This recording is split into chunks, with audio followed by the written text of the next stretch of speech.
Bom, pessoal, então a partir de agora a gente está gravando a aula. Hoje vamos falar sobre ações de segurança na estrutura, tá? Na estrutura de madeira, especificamente. Lembrando que esse é um conteúdo meio que padrão para todos os conteúdos de estruturas, né? Então, possivelmente, se vocês já pagaram concreto ou metálico, estruturas metálicas, então esse é um conteúdo comum, tá? As duas. Mas, inclusive, eu, eu tenho como ideia, né, que o ideal seria ser uma disciplina à parte, né? Só com essa parte para a gente evoluir, conseguir discutir mais, mas tem muita coisa para discutir, mas é que a gente acaba dando simplificadamente, já que só tem uma, no máximo duas aulas disponíveis, né, em cada curso desse para falar sobre esse conteúdo, tá?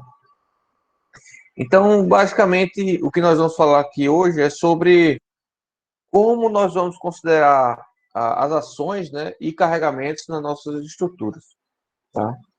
E como é que a gente vai tratar em termos de segurança esses valores também, tá? Ou seja, qual carga eu devo considerar para minha estrutura, né? Quais ações eu devo considerar como todo para minha estrutura, como combinar essas ações, né? E como garantir a segurança, entre aspas, tá? Vou botar um entre aspas bem grande aqui, utilizando métodos, tá? Normativos, né? Normatizados. É isso que a gente vai fazer hoje aqui. Espero conseguir avançar bem aí no conteúdo. Alguma dúvida de início, pessoal? Vocês queiram tirar? Deixa eu pegar uma aguinha aqui, que minha garganta já está coçando. Chego já, só um minutinho.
Bom, vamos lá, pessoal.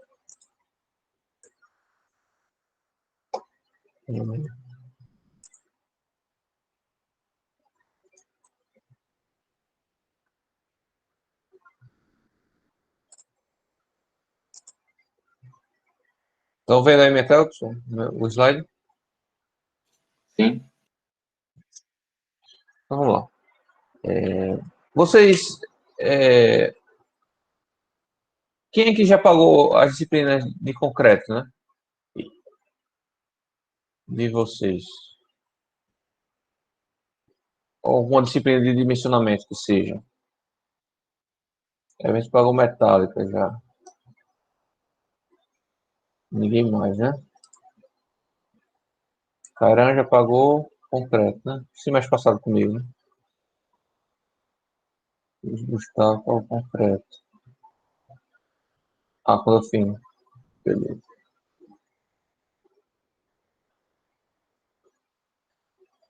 Beleza. Então, assim, alguns de vocês já vão estar familiarizados, né? Algumas coisas vão ser básicas, mas a gente sempre aprende, tá?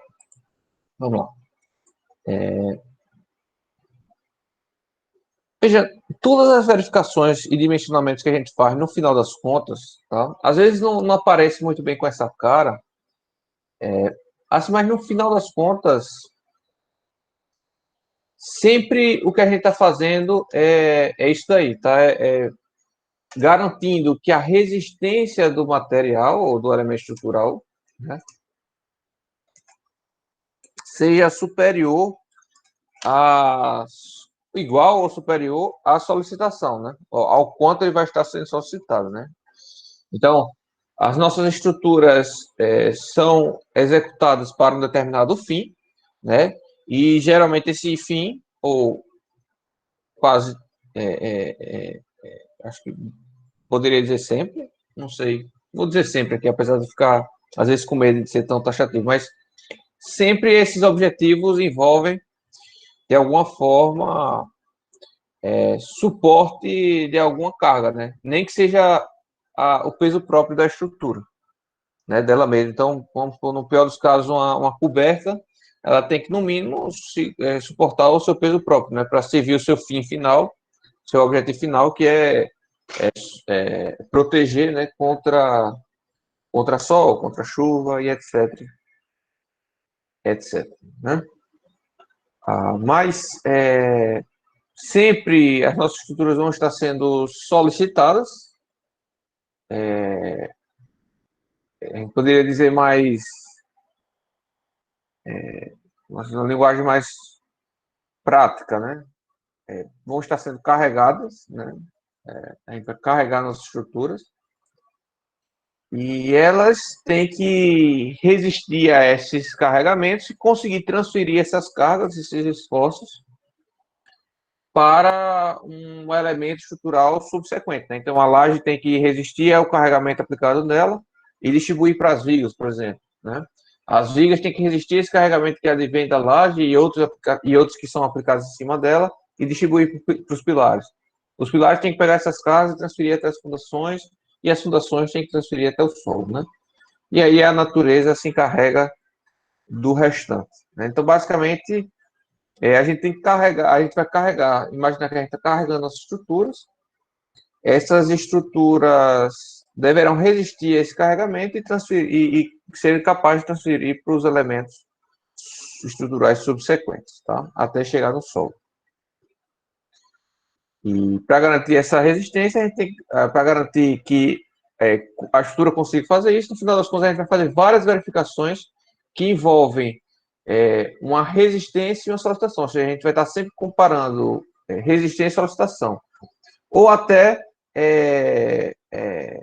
uma situação limite com o que ela vai estar sendo aplicado nela. Então, qual é o limite que a gente pode chegar com essa estrutura? O que a gente está aplicando nela? Então, comparar o limite com o que a gente está aplicando e verificar se está de acordo. Beleza? Então, tudo se resume aí a essa verificaçãozinha que tem aqui, tá no meio desse slide. Do lado da resistência, tá? Vale se destacar que tanto resistências quanto solicitações, a gente vai avaliar aqui, né? E por isso que vocês passam por todo o curso de mecânica dos sólidos, né? Desde a mecânica dos sólidos 1, 2 e 3. A gente não vai avaliar em termos de esforços, tá? A gente vai avaliar em termos de tensões, tá? Tensões normais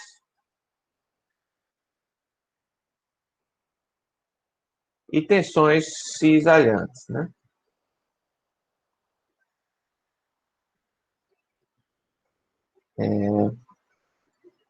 Então, um exemplo, né, da verificação que uma verificação que a gente vai ter que fazer, a gente vai ter que dizer, olha, a tensão resistente à compressão da madeira, tá? Tem que ser maior ou igual à tensão solicitante de cálculo, né? A, a resistência, as propriedades de resistência, que podem ser tensões normais, cisalhantes, pode ser até deformações limites, se for o caso, né? Deflexões limites. Depende basicamente do tipo de material que a gente está tratando, né? Que a gente está trabalhando.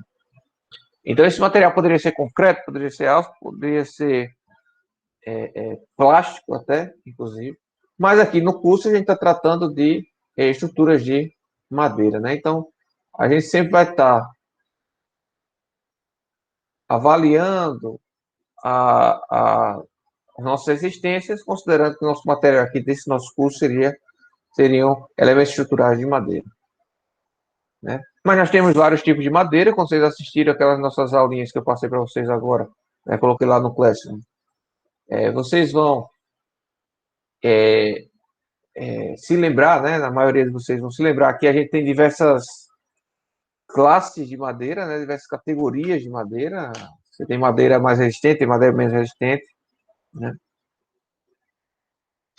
E, e aí você determina se a madeira, qual é esse parâmetro de resistência da madeira a partir de ensaios de laboratório, geralmente, né?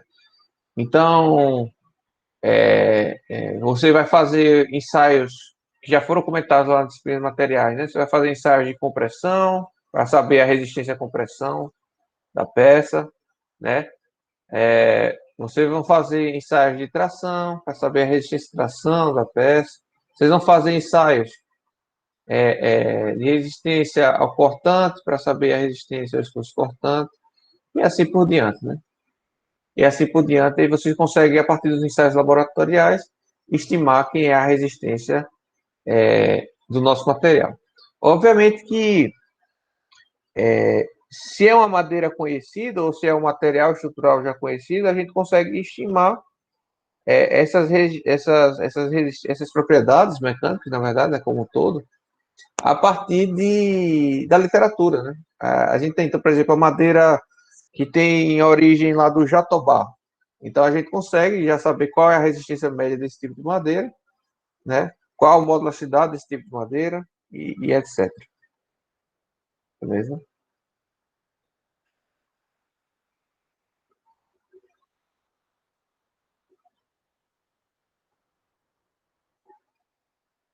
Por outro lado, a solicitação,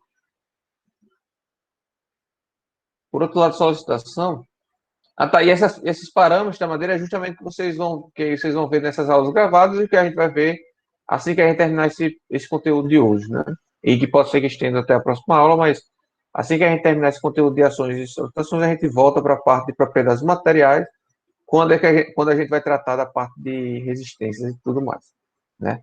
No entanto, a parte da tensão solicitante aqui está diretamente correlacionado ao tipo, né, e a intensidade desse carregamento, dessas ações que a gente vai aplicar na nossa estrutura de madeira, né? Então, se a gente vai fazer uma coberta, o que, estaria sendo, quais seriam os esforços, os carregamentos que essa madeira tem que resistir, né? Tem que resistir ao seu peso próprio, ao peso da telha, ao peso do forro, se tiver forro, a um peso de neve, se puder acumular neve, o peso, a carga de vento, né, também influencia nas cobertas. Então,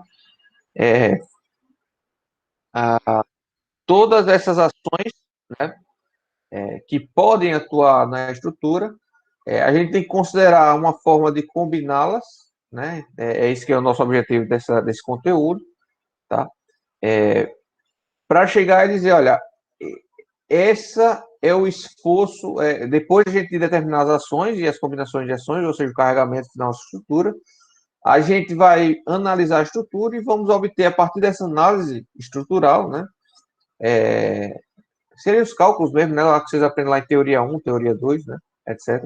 A gente vai obter lá os esforços internos solicitantes, né? Então, a sequência, basicamente, a gente vai determinar quais são as ações que estão atuando nessa estrutura, né? Vamos calcular, né? Colocar essas ações no nosso modelo numérico, modelo matemático, que seja, né? Vamos utilizar aí a método das forças, método de deslocamento, método da rigidez direta, elementos finitos, o que seja, né? E para fazer esse modelo numérico, não basta apenas ações, a gente tem que também ter as propriedades materiais, né, para elementos, para estruturas hiperestáticas, né? Então, também precisamos abastecer isso aqui com as propriedades materiais, né? E aí precisamos dizer, olha, um pilar vai estar aqui, um pilar vai estar ali, a gente vai utilizar uma treliça, vai utilizar uma viga. Bom, a gente vai definir o nosso modelo estrutural, né? Mas depois de definido essas questões dos elementos estruturais, nós precisamos definir as ações que estão atuando nesses elementos estruturais, né? E aí, colocando as ações, né, o que a gente vai obter de resultado são as deformadas da estrutura, né? Então, a gente vai botar aqui em termos de deslocamentos das estruturas, né? E esforços internos, né? Esforços internos, solicitantes, né? Internos solicitantes.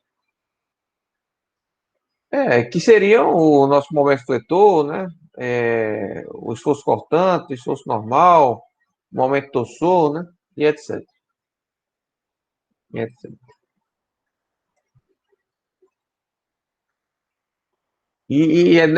É nesse sentido que a gente vai evoluir aqui na aula, né? Como determinar essas ações aqui para poder abastecer o nosso modelo numérico de cálculo, né? Como determinar as ações que estão atuando, né? Como classificar essas ações, como quantificar essas ações e depois, mas como combinar essas ações, né? Como combinar uma ação que está atuando, uma ação de vento com uma ação de neve, por exemplo. Né?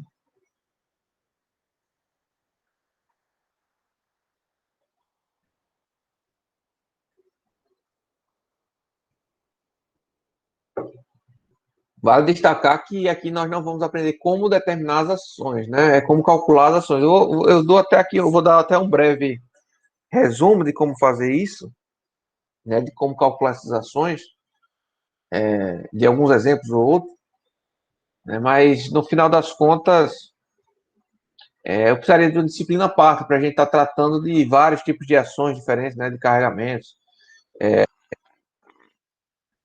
carregamento de vento, só o carregamento de vento, por exemplo, daria uma disciplina inteira, né? Para ver como é que o vento solicita uma estrutura, né?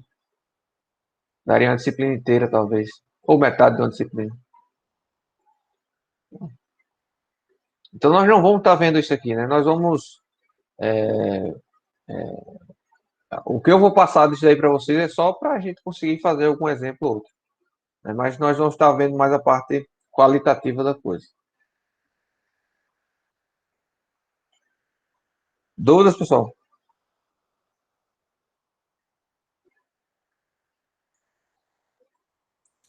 Por enquanto não, professor. Bom.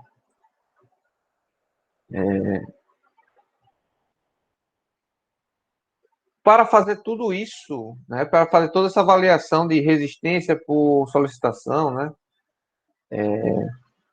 a gente vai utilizar aqui um método que é utilizado hoje em todos os tipos de estruturas, né, seja concreto, seja aço, e inclusive é utilizado nas normas mais avançadas do mundo também, né, norma europeia, norma americana. Então estamos, vamos dizer assim, no estado da arte aqui do que é utilizado hoje em dia, né, na prática, no dia a dia, que seria o método dos Estados Limites para fazer essas verificações, né, para fazer essas verificações. Eu não vou perder muito tempo aqui, tá? Mas até só como dado histórico, tá? E aí se vocês tiverem curiosidade, vocês podem dar uma pesquisada aí, uma lida nisso. Né? Mas até a década de 90, alguma coisa assim, tá? Não se utilizava esse método. Então, esse método advém aí do final do segundo metade da década de 90 para frente.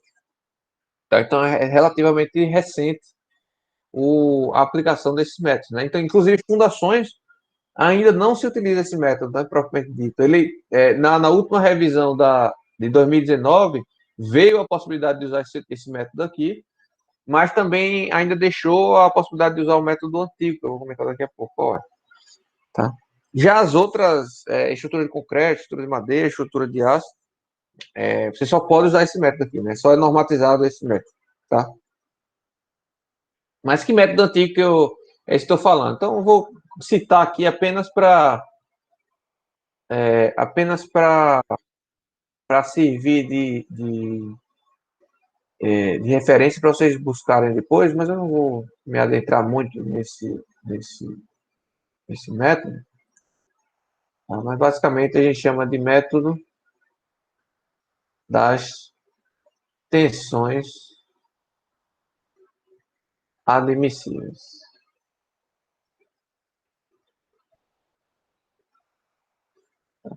Nesse método, só rapidamente para vocês entenderem, o que a gente fazia era aquela verificação bruta, né? Então a gente pegava todas as cargas que podiam estar atuando na estrutura, somava tudo, e o que a gente fazia era o seguinte, olha, as tensões resistentes, né, tem que ser maior ou igual às tensões solicitantes, mas o que a gente fazia era o seguinte, olha, como a gente quer uma certa distância, a gente não quer que fique tão próximo, né, a associação da resistência, porque aí qualquer erro poderia dar problemas, né, mais graves, a gente vai aqui dividir a resistência ou multiplicar a solicitação, tanto faz, por o que a gente chama de fator de segurança, né, fator de segurança. Segurança. Só que até o nome desse tema aqui está errado, né? Isso aqui não é um fator de segurança. Isso não determina se uma estrutura é mais segura ou menos segura, né? Não da forma que é aplicada. Tá? Mas era assim que é chamado, é assim que é chamado ainda, tá? Em muitas biografias vocês já vão ver. E esse fator de segurança aí variava, não tinha definido isso aí, variava com o tipo de estrutura que você estava trabalhando, com o tipo de material, variava até com a ousadia do calculista, né? Com a experiência do calculista também, né? E aí, esse método aqui era um método que a gente chama de método determinístico, né? Determinístico.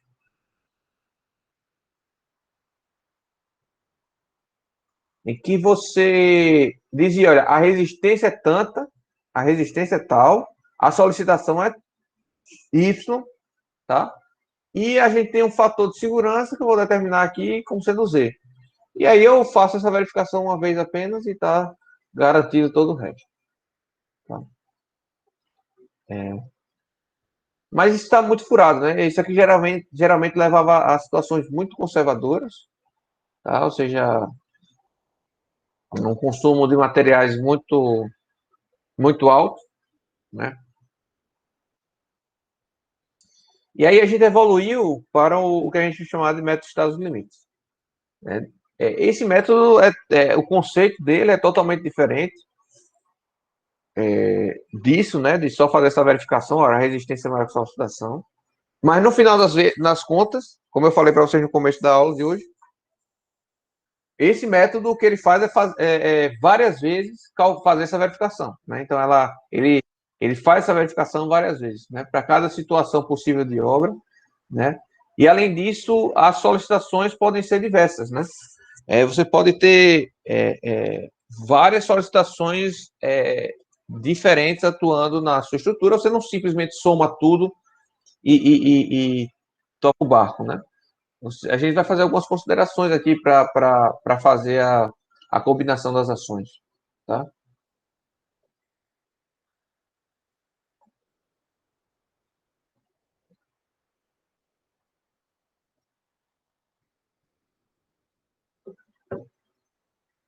E aí, a primeira questão que a gente tem que abordar aqui do método dos Estados Unidos especificamente é que ele divide essa análise estrutural, essa verificação, esse dimensionamento da estrutura em várias situações que a obra poderia se encontrar ao longo da vida útil dela. Tá? Então, como é que eu explico isso melhor para vocês? Então, veja. Ao longo de uma edificação, ao longo da vida útil de uma edificação, as ações que vão estar atuando ali nela vão variar. Né? Algumas estruturas variam mais, outras variam menos. Como assim?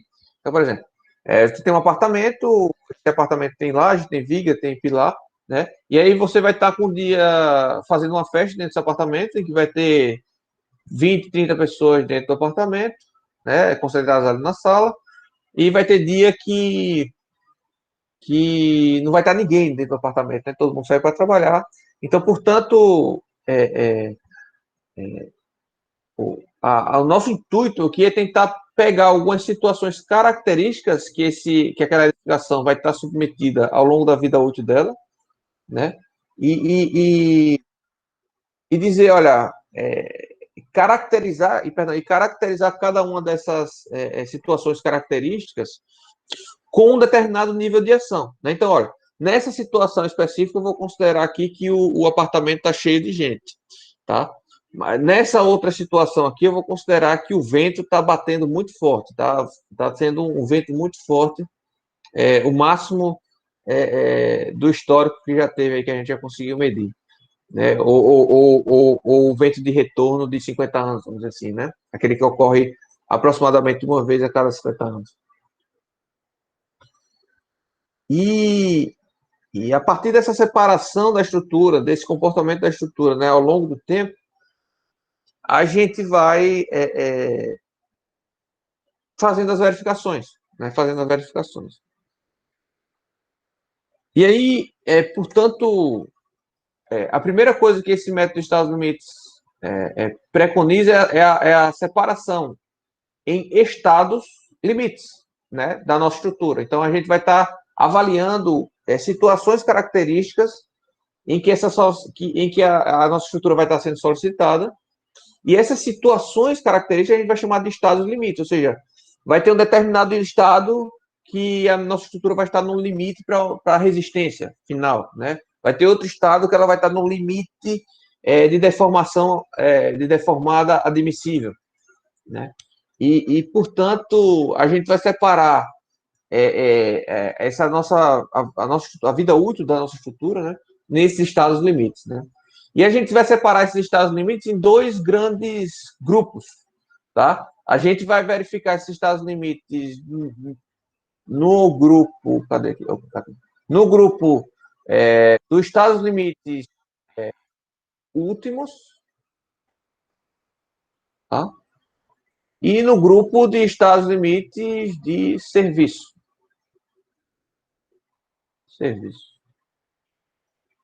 Tá? E dentro de cada um desse grande grupo vai ter situações particulares, vão ter estados limites particulares. Tá? Então, essa separação é feita, tá? Para distinguir o que a gente está fazendo para garantir a segurança estrutural, vamos dizer assim. Eu não estou achando aqui um termo muito técnico para isso, uma forma muito completa para dizer, mas basicamente, de forma rasteira falando, nesse estado limite último aqui, o que a gente vai estar focando é, olha, a estrutura vai cair ou não vai? Ela vai resistir aos esforços máximos possíveis que possam ocorrer? Ou ela vai cair? Né? Então, esse essa situação que a gente vai estar vendo aqui nesses estados limites últimos, né? E aí, esses estados limites últimos não é só não é só se a peça vai cair ou não. Porque, veja, você pode ter um estado limite último em que houve a ruptura de uma viga, né? Então, você vai verificar o estado limite último de uma viga, mas não quer dizer, por exemplo, que a estrutura toda vai cair porque uma viga rompeu, tá? Por outro lado, você pode ter uma estrutura que esteja com todos os elementos dimensionados corretamente, né? Pilar, viga, tudo mais, porém ela não está atendendo ao que a gente chama de estado limite último de equilíbrio, né? De instabilidade global. E, portanto, a estrutura pode tombar como um elemento rígido, né? Como um elemento sem romper nada, sem romper nenhuma viga, nenhum pilar. A estrutura pode simplesmente tombar por falta de equilíbrio. Né? E a gente diz que esse estado limite seria o estado limite de estabilidade global que a gente precisa garantir. Isso daí. Né? E o que faria a estrutura tombar? Né? Obviamente, seriam carregamentos horizontais, né? Carregamentos horizontais. Ou carregamentos verticais excêntricos, né? Também pode fazer a nossa edificação tombar. Então, desenhando aqui, talvez não esteja muito claro na cabeça de vocês, mas se eu tenho uma edificação aqui, tá? O que pode fazer com que ela tombe, né? Tende a girar, seriam carregamentos laterais, que poderia ser vento, né? Ou até sismo, que a gente a gente transforma o terremoto, né, que são deformações aplicadas na fundação da nossa estrutura, né, na base da nossa estrutura, a gente transforma isso em carregamentos estáticos equivalentes, que seriam carregamentos laterais, semelhante ao vento, inclusive. Tá? Ou, se eu tivesse aqui, por exemplo, eu posso ter, vamos supor que eu tenho um balanço aqui em cada pavimento desse eu tenho um balanço e tenha uma carga aqui na ponta de cada um desses balanços. Então, há uma tendência de tombamento por conta dessa carga vertical excêntrica, né? Excêntrica. Então, é isso que eu quis dizer. Tá?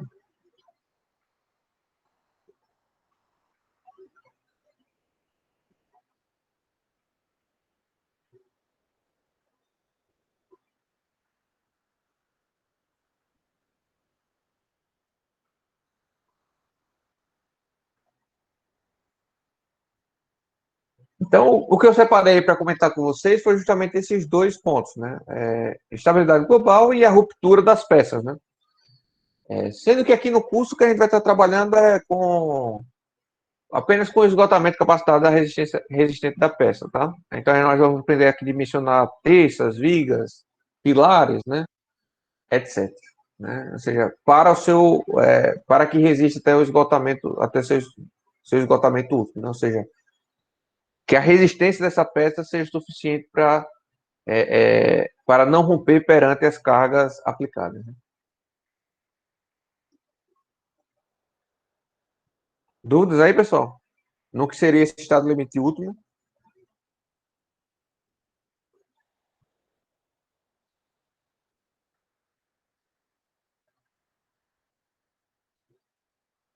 Estou falando sozinho, não, né?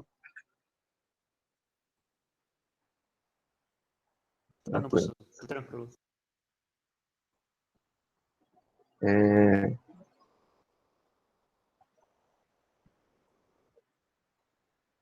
Tá, vamos passar aí. Por outro lado, a gente tem também os estados limites de serviço, né? De serviço. Ora, talvez alguns de vocês ainda não entenderam qual seria a possibilidade de estado limite de serviço aí, né? Ora, até então no curso, né? Eu acho que vocês, se não pagaram nenhuma outra disciplina de dimensionamento estrutural ainda, né?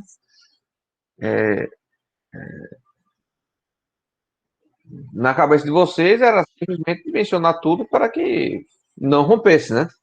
É isso que a gente vê lá em mecânica dos sólidos, inclusive um pouquinho que a gente vê baseado nisso, né?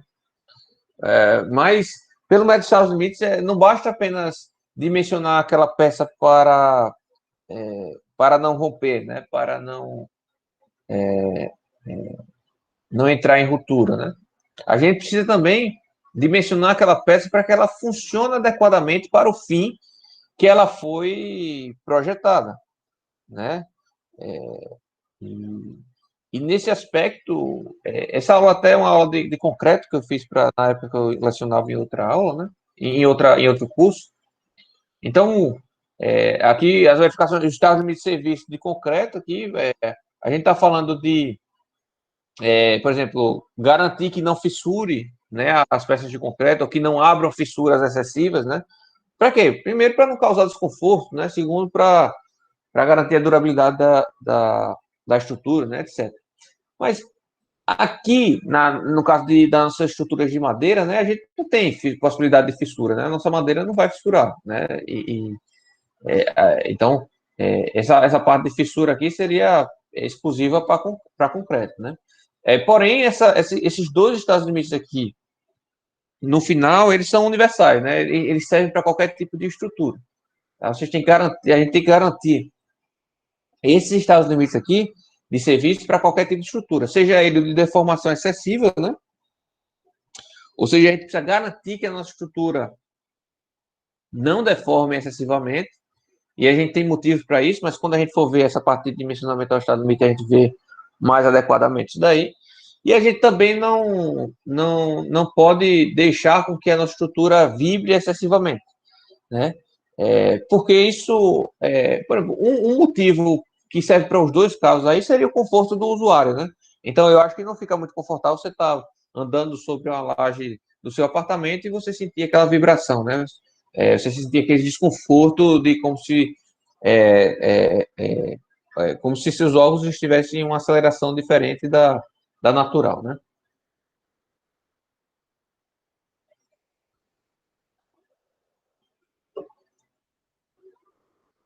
Mas não se preocupem, isso aí a gente vai ter uma aula específica só disso, né?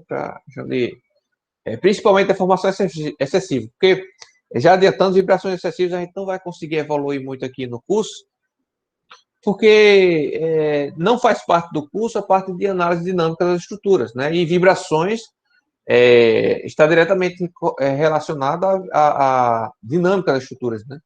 Então, uma estrutura estática não tem vibração, né? E aí fica difícil eu lecionar essa parte de vibrações excessivas se vocês não sabem nem os conceitos básicos de dinâmica das estruturas ainda. Né? Não tem como. Então, eu vou abordar, vou mostrar aqui o que a norma fala sobre isso, mas no final das contas a gente vai focar 90% do tempo em deformações excessivas. Assim como eu não vou estar trabalhando aqui no curso com essa parte de estabilidade global ou outro estado limite último, né? Como, por exemplo, fadiga. Nós não vamos estar trabalhando aqui com fadiga, não. Tá?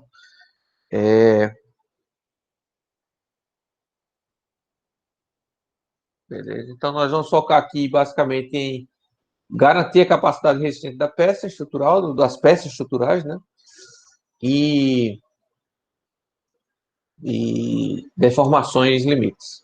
Tá? Que não atingem deformações limites.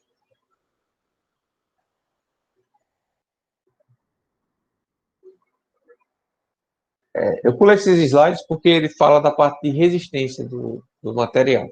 Tá? E a parte de resistência do material eu vou deixar para falar junto com as propriedades do material. Né? E então, eu passei aqui para a parte de solicitações, né? De ações solicitantes, né? Que é o que a gente vai fazer agora. Mas um outro ponto que esse método traz, né, esse método de Estados Unidos traz, é que a gente vai continuar fazendo as verificações. Né? Então, por exemplo, a gente vai verificar se a resistência à tração da madeira é maior ou igual do que a solicitação à tração daquele elemento estrutural. Né? Nós vamos continuar fazendo essa verificação. Só que, ao invés de comparar, né, resistência com solicitação, nós vamos transformar essa resistência aqui em uma resistência que a gente vai chamar de resistência de projeto e nós vamos transformar essa solicitação em uma solicitação de projeto. Tá? Esse D é de design, né? Design. Beleza? Então, até normas internacionais vão seguir geralmente esses mesmos índices aqui. Tá bom? Então, o que acontece aí? O que é essa transformação na prática, né? Vamos lá. Eu falei para vocês que a resistência a gente vai obter a partir de ensaios experimentais, né? Então, a gente vai pegar, por exemplo, a gente vai trabalhar com a espécie da jatobá. É uma madeira advinda de árvores do tipo, né, da espécie jatobá. Aí tem classificações várias de jatobá, mas vamos especificar aqui jatobá, forma genérica. Eu vou separar vários corpos de prova de uma mesma árvore. De uma mesma árvore. Separar vários corpos de prova de uma mesma árvore. E vou romper. A compressão, a tração, não sei. Vai depender da resistência que eu quero. É do meu objetivo final. Vai depender do meu objetivo final. Tá? Mas eu vou chamar esse meu objetivo final de parâmetro de resistência. Eu vou querer conhecer aquele parâmetro de resistência. Então, eu vou pegar vários corpos de prova e vou romper ele da mesma árvore, tá? Da mesma árvore. E a gente vai detectar que cada um dos corpos de prova vai ter um valor de resistência diferente. Tá? É isso que a gente vai identificar. Essa diferença entre as resistências, né, do material vai se dar primeiro porque a madeira, no caso vamos focar aqui na madeira, né, que nosso curso é de madeira, mas vai variar, porque a madeira é um material extremamente com parâmetros extremamente variáveis, né? Então, se eu pego um tipo de árvore ou outro tipo de árvore, os parâmetros são diferentes. Se eu pego o mesmo tipo de árvore, mas de florestas diferentes, ou seja, uma floresta está crescendo na Amazonas, a outra está crescendo aqui em Tocantins, sei lá. As propriedades dessas árvores serão diferentes, tá? Porque os nutrientes ao longo do crescimento, a velocidade de crescimento, o microclima, né, ao redor muda. Então, portanto, esses parâmetros também mudam. Além disso, dentro da própria árvore, da mesma árvore, dentro da mesma árvore, inclusive, a gente pode ter parâmetros diferentes.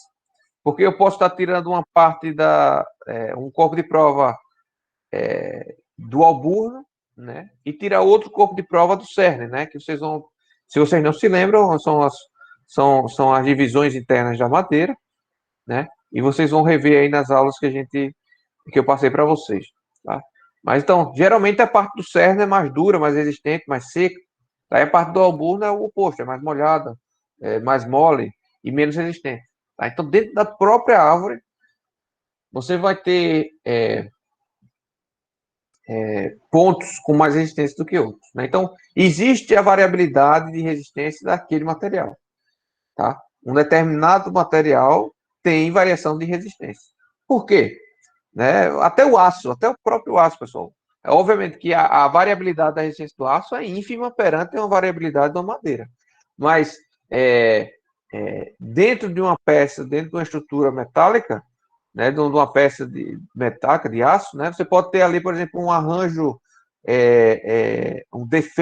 defeitos no arranjo atômico do aço, e, portanto, ali ser um ponto de falha, né, e quando você solicita aquele determinado perfil estrutural, ele vai falhar mais cedo do que foi previsto.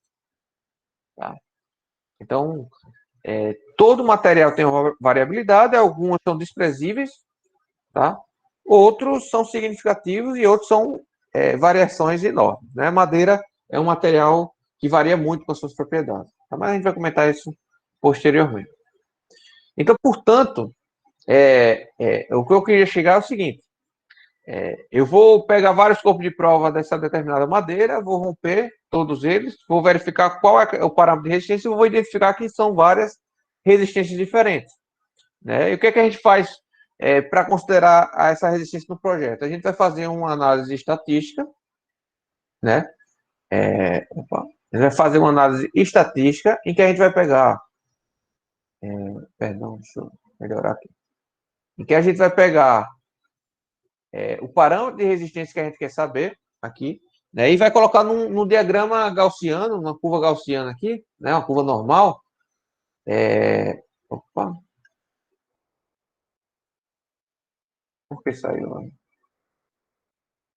A gente vai colocar aqui numa curva normal, em que a gente vai traçar um diagrama de frequência, né, pelo parâmetro, né? Ou seja, é o valor do parâmetro pela frequência com que esse valor ocorre, né? E aí, o valor máximo de maior frequência, né, aqui seria o valor médio, né, a resistência média, tá? A resistência média, tá? E a gente tem uma curva gaussiana aqui, né, que revela, né, ilustra uma distribuição desses valores, né, dos valores desse parâmetro. Então, por exemplo, eu vou ter um determinado ponto aqui, né, que esse valor aqui, essa resistência R1, que eu vou chamar, por exemplo, aqui, tem uma possibilidade de ocorrer, tem uma frequência de ocorrência, e, portanto, essa frequência está diretamente relacionada a uma probabilidade de ocorrência, né, probabilidade de ocorrência, de, sei lá, 30%, tá? Tem uma possibilidade de ocorrência de 30%. Então, chutando aqui só um determinado valor. E, e, e portanto,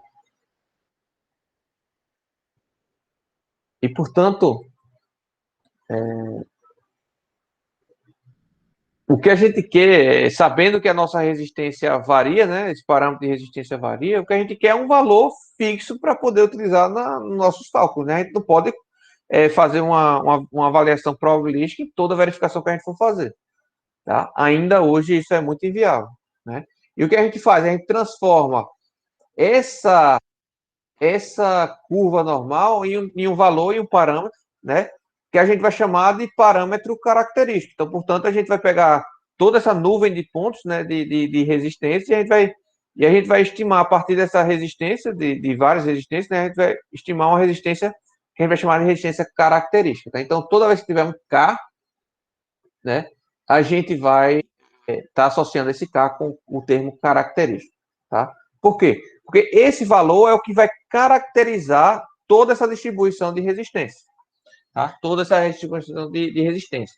E quem é esse valor? Como é que a gente determina esse valor? Ora, esse valor é aquele em que. Opa, cadê? Não tô vendo. Tá. É aquele em que 5% dessas amostras rompidas tenham valores inferiores a ele. Tá? Ou seja, esse valor característico aqui representa vamos dizer assim, uma probabilidade de acerto de 95%, vamos dizer assim. Tá? Ou seja, a gente tem uma chance ainda de 5% do valor que a gente calculou aí, determinou, né, caracterizou, de na obra esse valor ser inferior a isso daí. A gente tem 5% ainda de chance de socorrer. Beleza? Isso é o que vai determinar a caracterização da nossa resistência. Então, a partir de uma análise probabilística, a gente vai fixar um valor característico e esse valor característico vai representar, com uma margem de segurança de 95%, a possibilidade de ocorrência dessa determinada resistência. Alguma dúvida, pessoal, aí? Tranquilo. Isso é fundamental, tá, pessoal? Vocês entenderem isso. Porque a gente vai estar usando isso com frequência ao longo do curso. Né? Então, eu não vou estar abordando essa parte teórica toda vez. Então, eu espero que vocês entendam agora e depois só apliquem. Né? Então, aplicar sem entender o que está aplicando, né, o que está fazendo, ou seja, fazer sem saber o que você está fazendo, torna o processo todo muito complicado. Né? E muito. E com a probabilidade muito alta de estar fazendo errado. Tá bom? Então, esse é o valor característico. Então, veja que interessante. Esse método, ao contrário do método de tensões admissíveis, ele já tem de cara, já apresentei para você de cara, um cunho probabilístico. Né? Veja que lá no caso do método das tensões admissíveis, a gente tinha, olha, a resistência é tanta e pronto. Né? A resistência é tanto e pronto. Ou seja, foi determinado que a resistência era tanto. Né? Aqui não. Aqui a gente sabe, né, que a nossa resistência que a gente vai estar trabalhando é uma resistência característica que está caracterizando, está simulando, né, essa nuvem de distribuições, né, essa curva normal de probabilidade de ocorrência de resistência. Tá? Então, esse é o primeiro ponto. A mesma coisa a gente faz para a solicitação. Tá? A mesma coisa a gente faz para a solicitação. Então, a solicitação a gente vai ter, vai lá, vamos ver, como é que a gente determina o peso próprio, o peso próprio de uma estrutura de madeira? Depende da densidade do material, correto?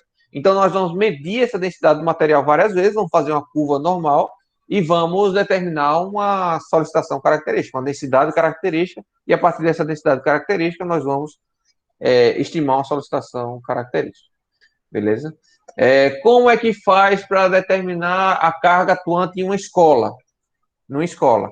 Então, foram visitadas, né, a comissão de normas, ou as universidades, inclusive, visitaram várias escolas, tá? Não sei, 50, 100, não sei qual foi o valor da amostragem, tá? Ao redor do Brasil.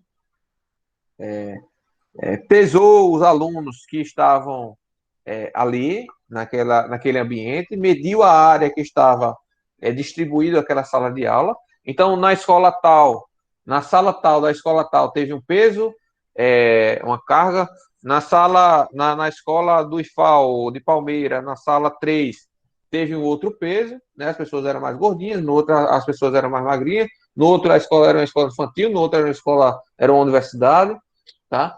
Então, você pega essa carga que estaria distribuída em cada sala de aula, de várias salas de aulas, perdão, e você cria uma distribuição normal, da mesma forma que você fez com a resistência. Então, você vai ter aqui, ó, um valor máximo, né, um valor com frequência máxima, e esse valor que ocorre mais vezes, tem a probabilidade de ocorrer mais vezes, seria a solicitação característica, né, perdão, seria a solicitação média, tá? E, no caso, a solicitação característica que nós vamos determinar para a utilização dessa carga, vai ser o quê? Vai ser um determinado percentual, que eu não tenho certeza, mas eu acredito que seja 5% também, tá? Sendo que a solicitação é o oposto, né? A gente quer os 5% que tem a possibilidade de correr 5% de valores maiores que essa solicitação, né? Porque a solicitação, quanto maior, pior, né, para a nossa estrutura, ao contrário da resistência, né? Então, a solicitação característica seria aquela em que apenas 5% dessas amostras tem a possibilidade de ocorrer valores superiores, né? Ou seja, tem uma probabilidade de 95% de ocorrer valores inferiores a esse característico. Isso seria o valor característico da ação, né? E aí nós temos a norma de ações, que eu apresento posteriormente para vocês, que determina justamente esses valores característicos, né? Vai determinar, olha, para a densidade da madeira você vai utilizar tanto, para a densidade do concreto você vai utilizar tanto, para a densidade da argamassa você vai utilizar tanto. Para uma escola, você vai utilizar tanto de carga. Para um teatro, você vai utilizar outros tantos de carga. Né? Para uma edificação residencial, X de carga. Beleza? Então, a gente tem uma norminha, que foram feitos estudos probabilísticos, e chegou-se a esses valores característicos pré-definidos. Alguma dúvida aí, pessoal? Não, professor. E aí, vê que esse método de Estados Unidos já traz um cunho estatístico para a gente, tá? Porém, para fazer a verificação, a gente precisa definir um valor final, né? Um valor característico. A gente precisa forçar uma verificação com um valor característico, e por isso que a gente diz que esse método não é totalmente estatístico, esse método, ou o método totalmente probabilístico, ele é um método semi-probabilístico, né? Porque a gente, a partir de uma análise probabilística, a gente estima um valor determinado, né? Determinístico. Então, por isso que ele é um método probabilístico, semi-probabilístico, né? E aí, muito provavelmente, o nosso futuro, né, daqui a algumas décadas, talvez, 1 a 2 décadas, a gente esteja trabalhando com um método mais avançado que esse, que seja um método totalmente probabilístico, talvez, né? E aí, ao invés de estar comparando valores fixos, né, características, a gente vai estar comparando curvas, né, como essa daqui, né? Então, a gente vai estar fazendo comparações de curvas probabilísticas, tá? Para cada uma das nossas estruturas. Tem a probabilidade, tem a curva, né? Tem aquela nuvem de pontos de solicitação, a gente tem aquela nuvem de pontos de resistência, e a gente precisa fazer com que essa nuvem de pontos não se intercepte, né? Ou se intercepte o mínimo possível para a gente garantir um determinado percentual de segurança, né? Aí sim a gente teria o chamado fator de segurança, teria um valor em que a gente poderia determinar, olha, a probabilidade de falha dessa estrutura é X%. Tá? É X%.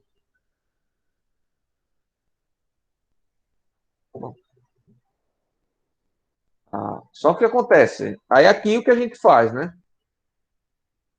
O que a gente faz? Já que tem. Já que a gente está tornando essa análise probabilística em um valor determinístico, né? Cadê o mouse que eu não estou vendo aqui? Ah, tá aqui. A gente ainda tem que transformar. O que a gente vai fazer para o nosso projeto é transformar esse valor característico, seja solicitação, ou seja, de resistência, a gente vai transformar em solicitações de resistência de projeto, né? O que é que a gente vai estar fazendo aí? O que a gente está fazendo é diminuindo ainda mais esses 5%, né? Tentando afastar o máximo possível a curva da solicitação da curva da resistência, né? A gente quer separar essas duas curvas, né? E a gente utiliza esses coeficientes ponderadores para isso, né? Então, a resistência nós vamos diminuir utilizando um coeficiente ponderador que a gente vai chamar de gama M, tá? Ou seja, é o coeficiente ponderador da resistência dos materiais, por esse gama M, tá? E aqui eu tenho o gama F, que seria o coeficiente ponderador, né, das ações ou das forças atuantes na nossa estrutura, né? Por isso que esse F. Tá? E aí, ou seja, a gente vai majorar a nossa solicitação característica, vai aumentar a nossa solicitação característica, e a gente vai minorar, vai diminuir a nossa resistência característica para chegar na resistência de projeto e ter e ter uma trabalhar, né, com os valores de projeto. Eu ia falar uma coisa agora que seria totalmente errado, né? Que muita gente chama, né? Muita gente chama esses coeficientes aqui até o coeficiente de segurança, né? E esses termos não são coeficientes de segurança, tá? Nada tem a ver com a segurança, esses coeficientes, tá? E aí eu ia dizer agora, por isso que eu parei no meio da minha frase, porque eu ia dizer, olha, esses coeficientes é o que garantem uma segurança a mais, mas nada disso, não garante, tá, pessoal? Esses coeficientes, na verdade, são coeficientes que tentam mitigar erros que vai existir, tá? Seja no processo executivo, construtivo, seja até no processo aqui hipotético dos nossos cálculos, tá? Dos nossos cálculos, da nossa teoria, né? A gente está submetendo a nossa estrutura a diversas simplificações quando a gente faz o dimensionamento, né? A gente está supondo diversas simplificações. E esse gama F não é que a gente quer aumentar a segurança dessa estrutura por conta desse gama F. O que a gente quer aí é mitigar possíveis erros que possam ocorrer aí, possíveis falhas, né, ou prováveis falhas que possam ocorrer aí no longo do processo de engenharia aí, né? Então, eu vou passar aqui de resistência, depois eu comento mais sobre resistência, quando a gente falar das propriedades materiais. Minha garganta aqui está estourando.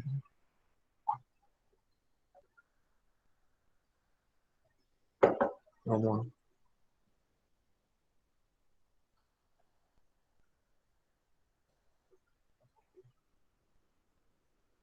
Beleza.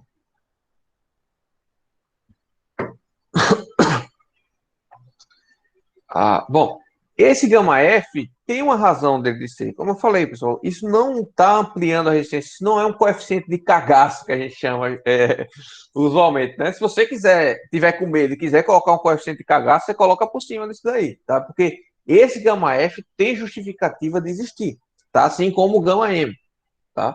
Ele não serve para garantir uma maior segurança, tá? Não é esse o objetivo dele. O objetivo dele é mitigar erros que vai ter aí no processo, né? E aí por isso que a gente vai dividir aí só teoricamente a gente vai dividir isso daí, né? Assim, para vocês entenderem possíveis erros que eu estou falando, né? Possíveis falhas no processo que eu tô citando. E a gente vai falar, vai chamar de gama F1, essas parcelas, né? A gente vai chamar de gama F1, gama F2 e gama F3, né? E cada uma dessas parcelas vai ter um conjunto de possíveis falhas ali, né? E aí a gente tem que o gama F final é o produto dos três. É o produto dos três.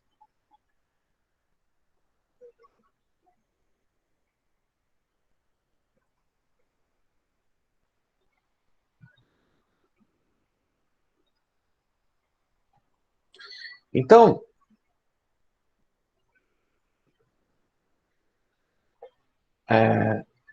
vamos falar um pouquinho de cada um deles. E eu espero, pessoal, espero sinceramente, de coração, que vocês, meus alunos, nunca, nunca na vida de vocês cheguem numa obra e digam, não, mas isso está sendo coberto pelo coeficiente de segurança, tá? Vou repetir quantas vezes for necessário. Não existe coeficiente de segurança, existe coeficientes ponderadores. Ponderadores por quê? Porque a gente tem que ponderar, já que o nosso processo não é perfeito. Seja o nosso processo de cálculo, seja o nosso processo executivo. Mas não quer dizer, por isso, que você pode fazer qualquer coisa na obra que vai dar certo, tá? Você tem que trabalhar na obra e nos seus cálculos o mais próximo possível, né, da realidade, tá? E do que foi planejado, que foi projetado. Então, esse gama F1 aí considera o que a gente vai chamar de variabilidade das ações. Mas, professor, a gente não já fez análise estatística para determinar essa variação, essa variabilidade das ações? A gente não já fez essa análise estatística? Por que eu estou considerando aqui de novo a variabilidade das ações? Veja, essas ações, essa variabilidade das ações não tem nada a ver com, com essa variabilidade anterior, né? Essa variabilidade de ações aqui tem a ver, tá? Tem a ver, perdão, vou reformular, tá? Vou reformular.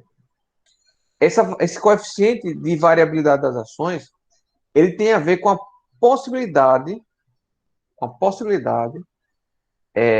daquele do nossos valores utilizados no projeto, tá? Fugirem um pouco, perdão, o valor real fugir um pouco daquele previsto em projeto, né? E isso pode ocorrer por vários motivos, tá? O primeiro deles é porque, como eu falei para vocês, as ações características, né, os valores característicos das ações, né, seja a densidade do material, seja a quantidade de pessoas na sala de aula, por exemplo, ou qualquer outra característica, é feito com uma análise probabilística. Então, existe uma possibilidade de 5% dar errado, né? Então, esse gama F1 trabalha aí para mitigar isso também, tá? Diminuir essa possibilidade, tá? O outro motivo porque mesmo a gente estimando certeiramente qual a densidade de um material, por exemplo, vamos supor o contrapiso, tá? Vamos supor que precisamente, a gente acerte precisamente qual é a densidade da argamassa que a gente vai utilizar no contrapiso. Tá. Mas aí, numa laje, a gente previu aqui que vai ter 5 centímetros de contrapiso. 5 centímetros de contrapiso, uniforme, vamos supor. Tá? 5 centímetros de contrapiso. E aí, durante a obra, um ponto ficou com 3 centímetros, o outro ponto da laje ficou com 6 centímetros, com 7 centímetros, tá? Com 7 centímetros. Então, vê que houve uma variação aí não prevista no projeto, né? E aí isso vai fazer com que nossas cargas, essa carga da argamassa varie, né? Essa carga da argamassa varie. Beleza? O Gama F2 considera a possibilidade das ações estarem atuando de forma simultâneas, tá? Como assim? Tá? Esse Gama F2 está diretamente relacionado com cargas que podem variar de intensidade ao longo do tempo, tá? E aí talvez fosse melhor eu ter invertido esse conteúdo, na verdade, pensando bem agora, tá? Mas, basicamente, vamos supor aqui uma determinada carga que varia com o tempo. Então, o vento, por exemplo, né? Então, o vento, em determinado dia, está atuando com uma velocidade de 10 metros por segundo, vamos supor, tá? No outro dia, ele está atuando com a velocidade de 25 metros por segundo, tá? E outro dia, ele vai estar com zero de intensidade. De velocidade não vai estar ventando nada, né?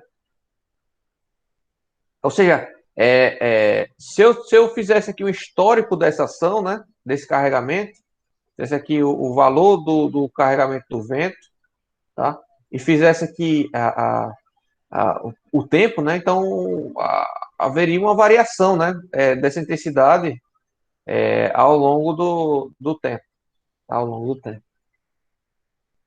que envolve meteorologia e tudo mais, né? Nesse aspecto aí. Só um exemplo. Tá? Então, vamos supor que eu tenho essa carga verde aí, que seria o vento, e vamos dizer que eu tenho outra carga, pode ser qualquer coisa, uma carga vermelha aqui, tá? Vamos dizer que essa carga vermelha varie também, né? No tempo, tá? Percebo que a variabilidade de cada uma dessas ações, ou seja, a forma como varia é diferente, né? Perceba que nesse momento aqui, quando o vento estava em seu valor máximo, essa carga aqui vermelha não estava no valor máximo, né? Não estava no valor máximo. Por outro lado, quando essa carga aqui estava em seu valor próximo do máximo, o vento estava aqui no seu valor mínimo, né? Inclusive. Aqui, ó, quando a carga estava do vento estava no seu valor máximo, né? Nesse trecho mais ou menos, aqui estava com o valor mínimo. Então, é, quando você tem mais de uma ação que varia a sua intensidade no tempo, tá? O que vai acontecer é que a probabilidade das duas ações ocorrerem com seus valores máximos ao mesmo tempo é menor, né? É pequena, tá? Então, esse coeficiente gama F2, ele faz uma ponderação nesse aspecto, tá? Então, ele diz, olha, quando eu for somar essa carga verde com a carga vermelha, eu não vou somar o valor máximo da carga do vento, mais a da carga vermelha, eu vou chamar aqui S2, tá? O que eu vou fazer é o seguinte, olha, eu vou somar a carga do vento com um percentual, sei lá, 80%, eu não sei, 80% do carregamento 2, tá? Esse valor aqui é justamente o nosso gama F2, tá? Esse valor é justamente o nosso gama F2, tá? É ele que vai ponderar a, a, a possibilidade das ações estarem atuando com seus valores máximos ao mesmo tempo. Obviamente que, por exemplo, tem cargas que têm maior probabilidade de estarem atuando ao mesmo tempo com seu valor máximo, e tem cargas que têm muito baixa probabilidade de estarem atuando com seu valor máximo ao mesmo tempo, né? Exemplo, uma biblioteca, né? Qual é uma carga acidental clara? Eu já falei carga acidental, você nem sabe o que é carga acidental ainda, né, pessoal? Mas uma carga variável que vai estar atuando na biblioteca são os livros, né? É o depósito de livros. Então, um instante de livro pode estar seca, pode estar cheia, né? Vai depender da demanda por aquele conteúdo, né? Para aqueles livros. Né? Só que, geralmente, quem frequenta a biblioteca vê que a maioria das prateleiras estão quase cheias. Né? Raramente você tem um livro ou outro menor, a menos, né? Faltando. Nesse aspecto, a carga de biblioteca dos livros, né? Carga de livros da biblioteca varia pouco, varia pouco. E se essa carga varia pouco, quer dizer que é o seguinte, ó, que se eu fosse traçar um diagrama desse no tempo, quase sempre esse valor aqui estaria ó, sem variar quase nada, né? Sem variar quase nada. Então, portanto, a probabilidade dessa ação estar simultaneamente com outras em seu valor máximo, né, é maior. Vamos dizer que eu tenho outra aqui. Então, veja, esse mais esse não varia muito, né? Esse valor vermelho não varia muito. Então, eu não posso, nesse caso de biblioteca, por exemplo, reduzir tanto assim as ações acidentais secundárias, que a gente vai chamar, tá? As ações variáveis secundárias. Né? Não sei se deu para entender a ideia, pessoal, da coisa, o sentido.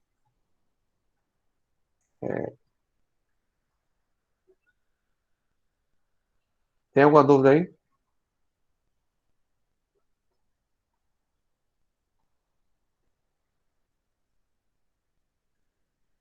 Tô falando sozinho, não, né?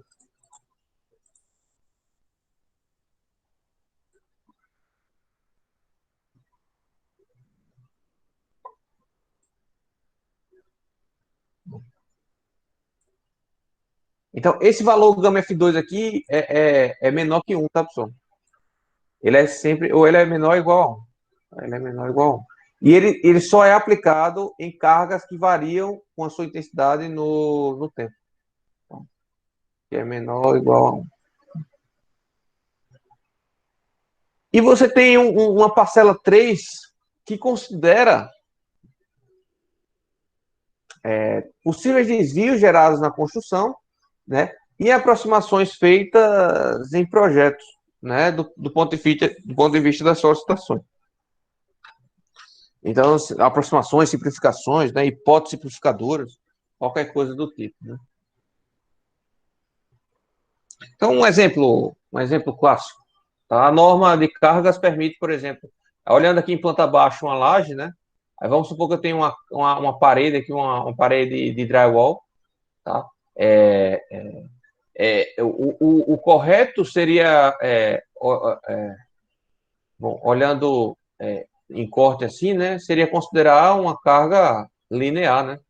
Então, olhando nesse outro corte, você teria uma carga aqui linearmente distribuída, que se aproximaria mais dessa carga de parede, né? Dessa parede de dragão. Tá?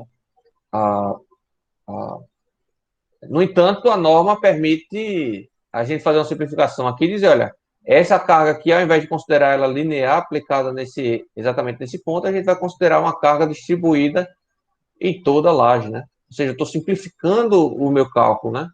Eu estou tornando o meu cálculo mais fácil. Além disso, se o cliente quiser mudar essa parede daqui 50 centímetros para esse lado aqui, não mudaria meus cálculos, né? A aproximação estaria garantida aí. Né? Estaria garantida. Porque eu já estou considerando distribuído mesmo, não vai influenciar se está de um lado ou de outro.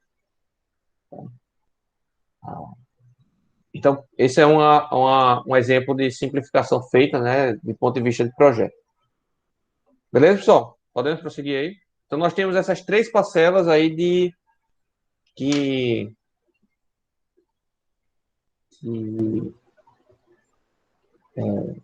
vão cobrir que vão cobrir, não, que vão cobrir essas possíveis falhas, né, que a gente comentou, essas possíveis simplificações, não sei como chamar exatamente essas situações, tá? Mas é importante ressaltar que coisa que a gente escuta no dia a dia, né? Me pergunta, pode colocar piso sobre piso em uma edificação, né?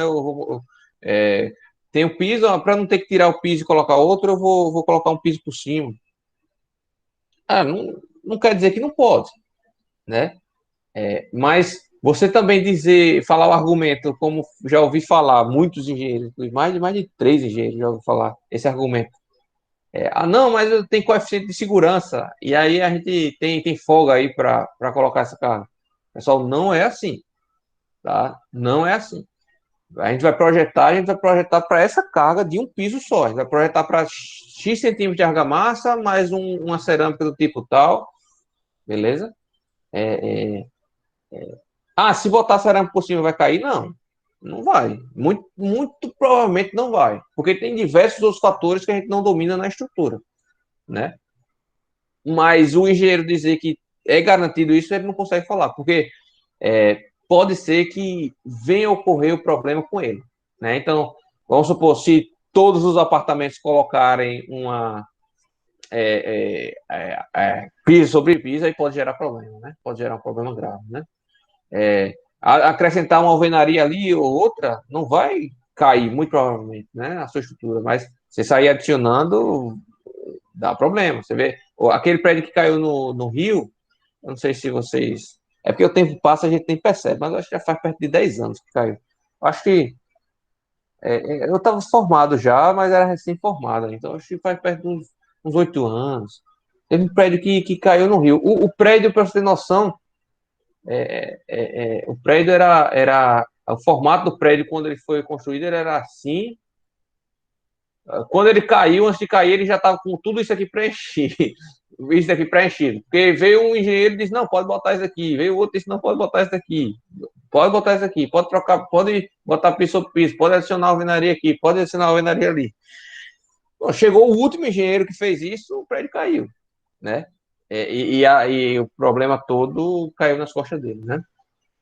Ah, ah. Beleza? Então isso tem que ser feito vai ser feito? Pode. É inviável fazer? Não, não é. Bom, chega para quem fez o projeto, olha, considera essa carga a mais aí no projeto e vê se passa os elementos, você vai fazer a verificação, vai ver se passa, passou, tudo bem. Não passou, vai ter que ou reforça a estrutura para botar o piso sobre piso, que eu acho que é inviável, ou você tira o piso e coloca outro. Simples assim.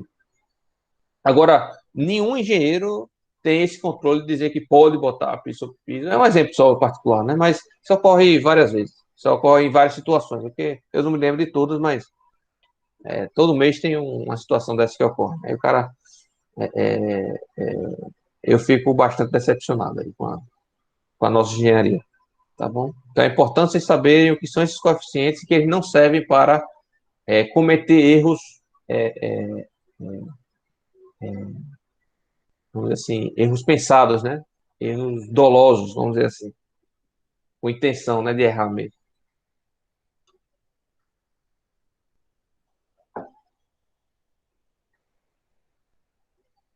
Dúvidas aí, pessoal? Tranquilo. Não, tá tranquilo, professor. Beleza.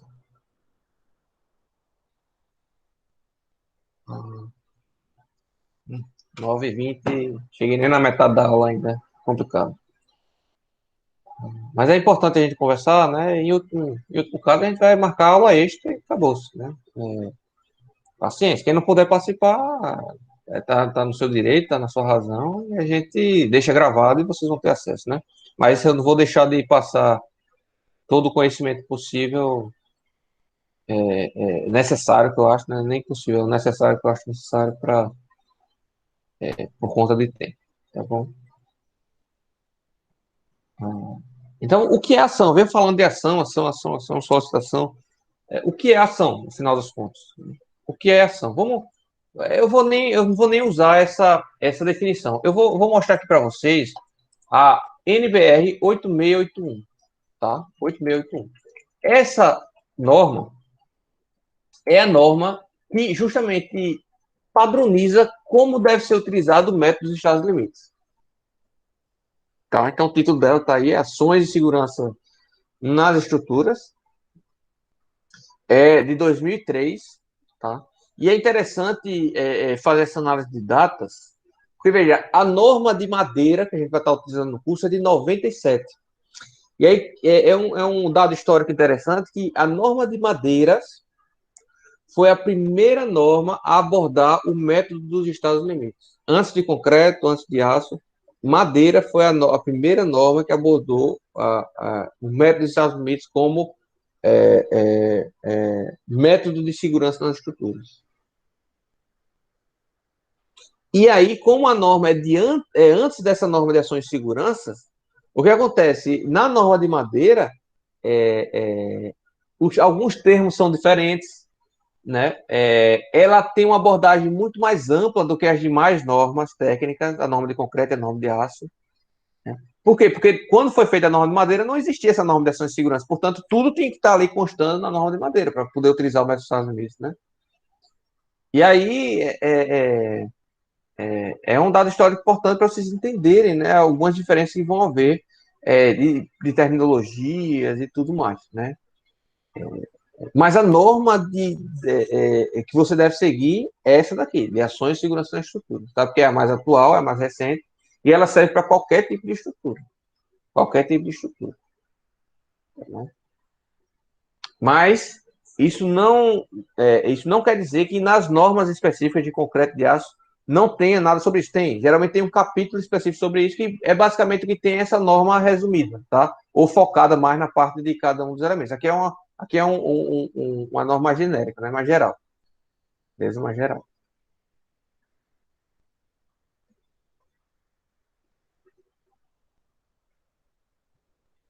Então, ó, aqui algumas definições que ela já traz, né? Melhor do que a minha. Então, estados limites de uma estrutura, né? Estados a partir dos quais a estrutura apresenta desempenho inadequado às finalidades de construção. Né? Então, ou seja, é aquela determinada situação da vida útil da obra, né? Da edificação, em que ela não atendeu a uma determinada situação, seja situação de ruptura, seja situação de deformação excessiva. Né?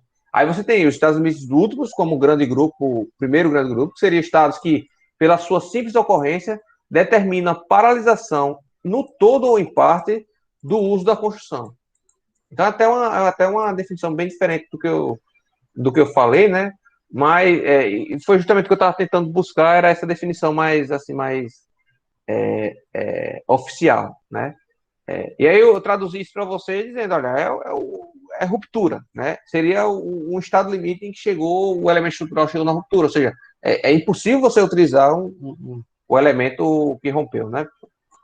É impossível, fica inviável. Tá? E os estados limites de serviço é aquele que, por sua ocorrência, né, repetição ou duração, causa efeitos estruturais que não respeitam as condições especificadas para o uso normal da construção ou que são indícios de comprometimento da durabilidade da estrutura. É interessante essa definição também. Bem ampla. Tá? Então, como eu falei para vocês, uma fissura num elemento estrutural de concreto tanto influencia na qualidade do uso do usuário, né? Na tranquilidade do usuário, quanto afeta também a questão da durabilidade. Quanto afeta na questão da durabilidade. No caso de madeira, não afeta muito na questão da durabilidade, não. Tá? Mas aí eu tenho a definição que eu justamente estava buscando agora. Ações, né? Definição de ações. Então, causas, ações são causas, tá? É o que é interessante. Ações são causas. Não são. Não é uma. Ou seja, a ação já é uma consequência. A própria ação já é uma consequência. Ou seja, são causas que provocam esforços ou deformações da estrutura. Tá? Do ponto de vista prático, as forças e as deformações impostas pelas ações são consideradas como se fossem as próprias ações. Olha que importante isso aqui, pessoal. Olha que importante. Tá? Isso aqui é de extrema importância. Teoricamente, por definição, as forças, as cargas, tá? Ou as deformações impostas, que eu vou falar daqui a pouco sobre essas deformações impostas que seriam, tá? Mas as cargas, né? Ou os esforços, o momento fletor e tal, não são as ações, né? Não são as ações, são consequências da ação. São consequências das ações. E só que por meio prático, para a gente avaliar aqui, combinar essas ações, a gente vai considerar as ações como sendo as próprias forças ou deformações impostas. Né?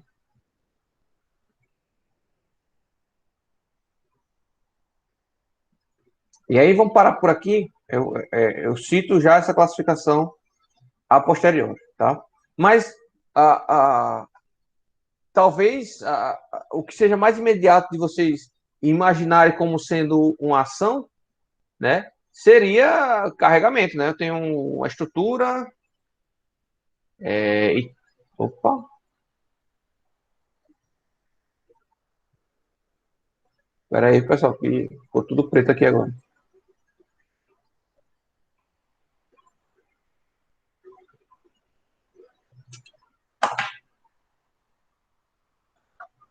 Vocês estão me escutando ainda? Tá tudo preto aqui minha tela.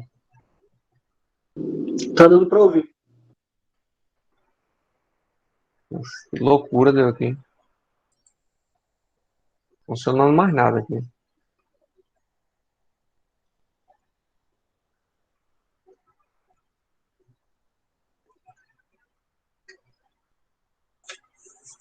Meu Deus.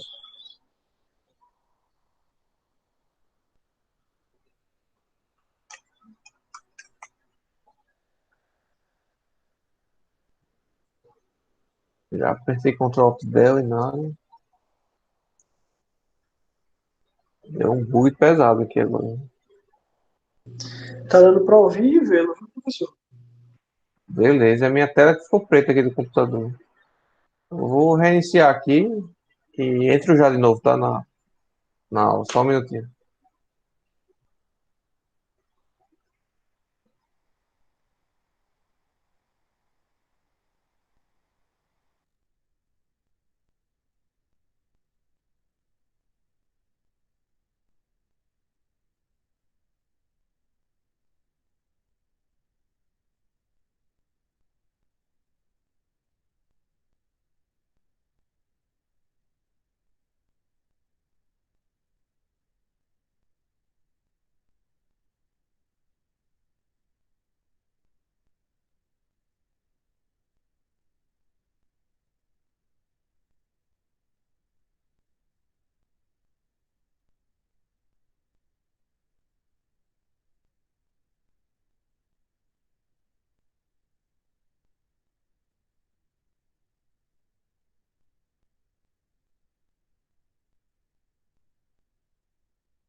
Bom, pessoal, estamos escutando aí?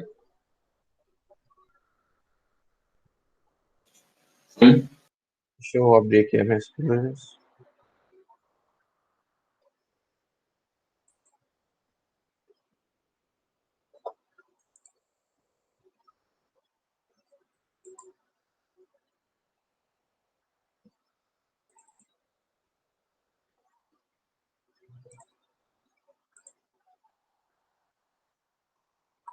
Pessoal, quem já viu essa parte de ações de segurança, que não foi comigo, né, obviamente, tem alguma coisa a acrescentar, alguma coisa que entendia diferente do que eu estou falando aqui?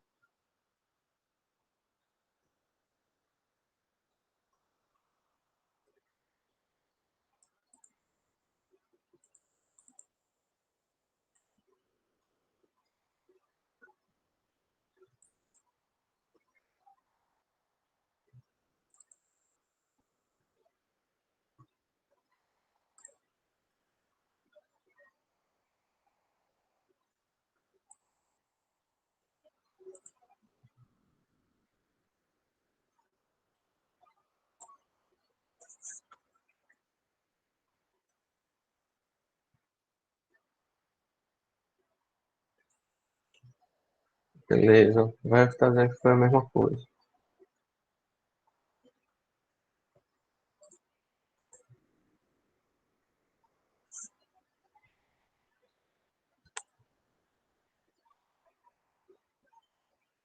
Pessoal, estão vendo aí minha tela?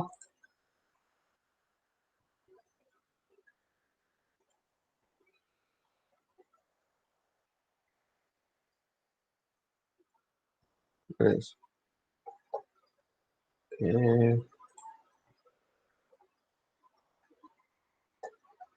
Vamos lá. E o que acontece aqui, tá, pessoal? Deixa eu abrir o OneNote também. Nós vamos classificar essas ações, tá? Veja que essas ações são abstrações. Tá? É qualquer causa, qualquer efeito sobre a estrutura, tá? Que possa, porventura, gerar solicitações, tá? Tensões internas, tensões, deformações internas nessa estrutura, tá?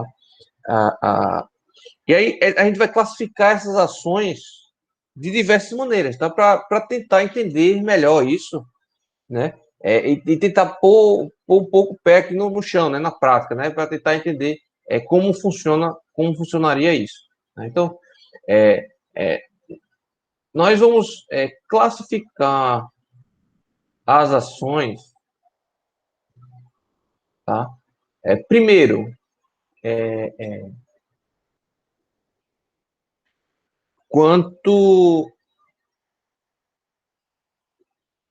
quanto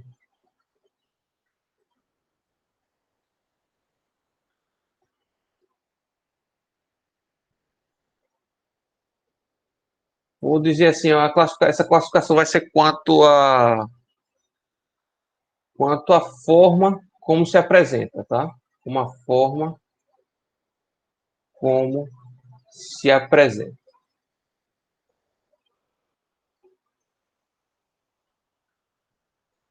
Tá? Então, essa ação, ela pode se apresentar de forma direta ou indireta.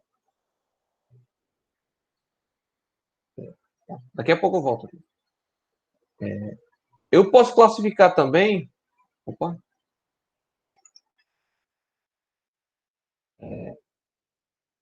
quanto, quanto a variabilidade no tempo.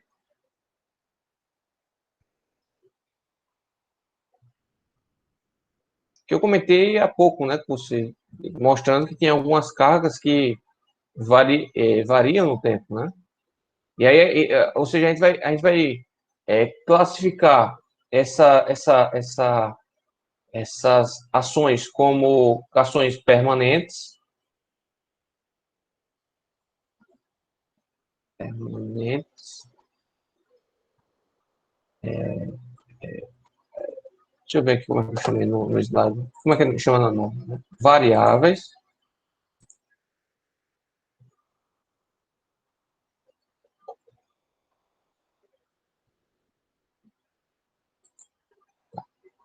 Perfeito. Variáveis. Por vezes, tá, pessoal? Eu tenho uma mania, um erro, né? É um erro meu, que eu troco muito variável por acidental, né? Mas tem uma diferença, tá?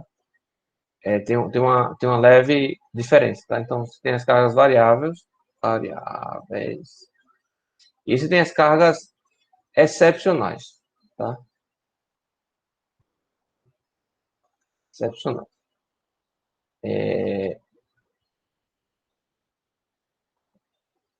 E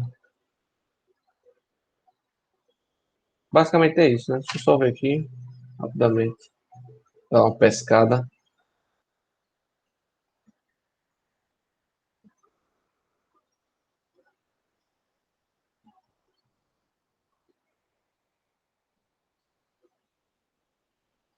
Isso mesmo, beleza. A gente pode classificar as ações dessas duas formas, tá? Então, a,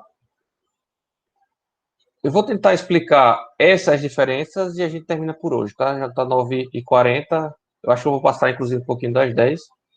Mas só vou explicar isso e depois a gente para por hoje e continua na semana que vem, tá bom? Vamos lá. Vê se, acompanha comigo, pessoal, tá? Acompanha comigo. Eu vou começar pelo segundo, que é mais fácil, tá? De explicar e de entender. Eu acho que quanto à variabilidade, como eu já dei aqueles exemplos anteriores, né? Eu acho que já está mais claro um pouco, né? E até os nomes, os termos, né? Revelam, né? A sua, o seu significado, né? Então, a gente tem aí as cargas permanentes, tá? Que são aquelas que têm variabilidades insignificantes ao longo do tempo. Portanto, essas ações vão começar a atuar com determinado valor e vão continuar atuando com esse mesmo valor ou com um valor bem semelhante, quase variação nula, né? Ao longo de toda a vida útil da obra, né? Alguém aí pode me dizer um exemplo de ação permanente?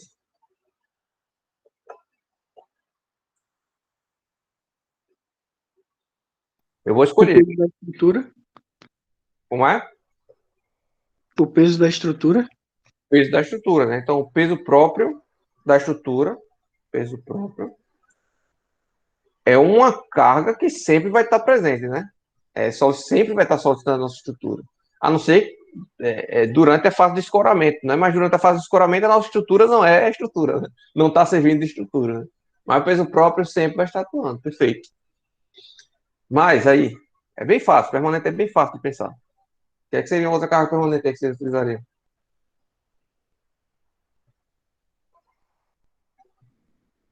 Vou ter que chamar. Vamos ver se vocês estão aí mesmo assistindo. Não? Alan, tá aí? Diga aí uma carga. Diga aí uma carga permanente. Que vem na sua cabeça. Alvenarias. Alvenaria. Perfeito. Ah, professor, mas eu não posso demolir. Com 20 anos de executado o meu apartamento, eu não posso demolir, não, a alvenaria? Pode, mas vai estar lá atuando quase a vida toda. Se você não quiser modificar a ambientação, você vai estar atuando. Se você quiser modificar, retirar, você vai ter que fazer uma avaliação estrutural. Por exemplo, as paredes, né, alvenarias, seriam sim uma carga permanente. E depois de instalada, elas não variam de intensidade, né? Elas vão ficar com aquele peso para sempre. Né? Seja qualquer tipo de alvenaria, seja gesso, seja cerâmica, seja drywall, vai estar lá permanentemente. Outros, vou escolher. Viu? Ou você. Permanente é mais fácil. É melhor vocês falarem permanente do que falarem acidental. Telhado, né? Então, telha cerâmica, né? Telha Perfeito, tá? Perfeito. Telhado, tá? Revestimento, professor. Revestimento, né? O seu cerâmico, o seu contrapiso, né? O seu reboco, tudo isso é permanente. As cargas variáveis são cargas que variam ao longo do tempo. Podem ou não estar atuando,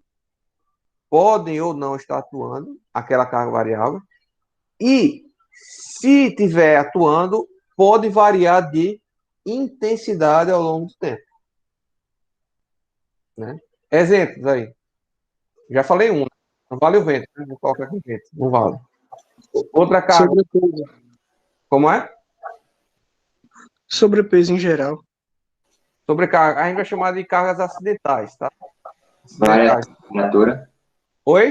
Variação de temperatura. Variação de temperatura. Variação de temperatura. Né? Tem uma hora que está mais quente, tem outra hora que está mais frio. Né?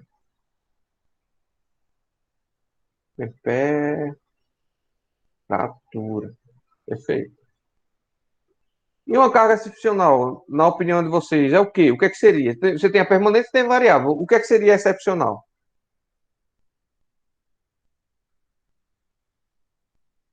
É uma definição. Você pode falar do. Não precisa ser a definição perfeita, não. Né? Pode ser uma. A ideia que vocês têm sobre uma carga excepcional, né? O que seria uma carga excepcional? É mais confuso, né? É mais difícil de visualizar. Algo que aconteça extremamente raro, professor. Perfeito. Algo que aconteça extremamente raro numa determinada estrutura. Então, por exemplo, tem estruturas que, apesar de não ser o esperado que ocorra, né?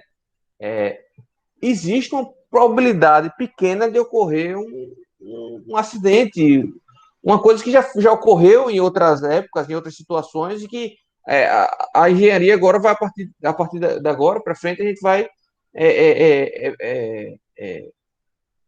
fazer uma previsão desse tipo de carregamento, né? Então, veja, uma carga interessante, excepcional, que é uma carga considerada excepcional, tá? Eu dimensionei uma passarela aí para Arapiraca, acho que a maioria de vocês é de Arapiraca, né? Essa passarela é ali em frente a Arafogos. Não sei se já executaram, estava para executar, hein? Não sei. Eu acho que não caiu, não, que até agora não falaram comigo. Se executaram, não caiu. Aqui tem rodovia, que vai ser duplicada. E aqui tem a rodovia que também, não sei se já foi, vai ser duplicada. Tá? Aqui tem um canteiro, assim, tá bem pequenininho, um espaçozinho que eu botei um pilar aí. Então, uma carga excepcional que a gente precisa considerar no dimensionamento da passarela é uma carga aplicada lateralmente aqui nessa passarela, tá? No ponto mais favorável. Eu botei aqui no meio porque se for biapoiado seria o ponto mais favorável, tá? Em termos de flexão. Em termos da passarela em si, né? Em termos do pilar seria o mais próximo do pilar possível. Mas, bom, isso não vem ao caso. É só para vocês entenderem o que é a carga excepcional. E olhando aqui de corte, né? Olhando de corte, a gente tem o pilar aqui, tem a passarela aqui, né? E a rodovia passa nesse sentido. Então, eu preciso considerar uma carga assim, ó.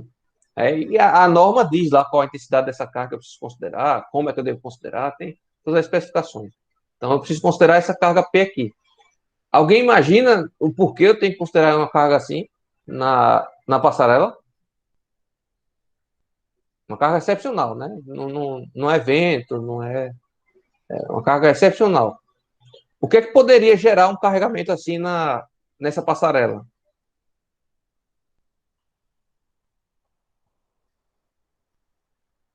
Ninguém?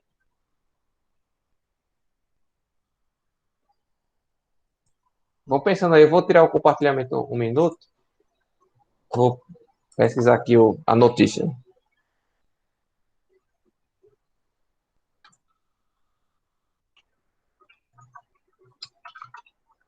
Professor, fiquei até na dúvida, mas eu só imaginei um carro batendo aí. Carro batendo aí, né? É um carro. É uma situação que a gente que pode ocorrer. Que eu estou procurando aqui. Tem um caso em São Paulo agora. Agora não, faz alguns anos que o tempo passa Uma tão rápido. caçamba de um caminhão. Perfeito. Olha a situação aqui, viu? Vou compartilhar aqui de novo.